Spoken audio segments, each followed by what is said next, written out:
sədaqətimlə, qaldım həsrətimlə, müsibətimlə, könlümü alsaydın. Bu zülmətimlə sənə bir ışıqlı cahan verərdim.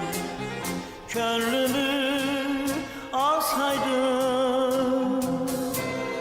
Bu zülmətimlə sənə bir ışıqlı cahan verərdim. O günlər necə də mənə haydılar, könlümə, gözümə şəfəq yaydılar.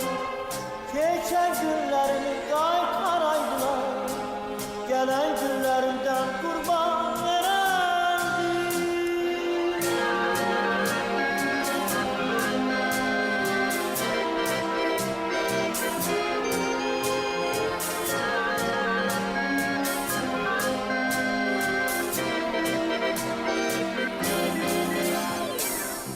Ayrıldık öyle ki seninle ey gün, bir de ayrılıktan ayrı düşmerik.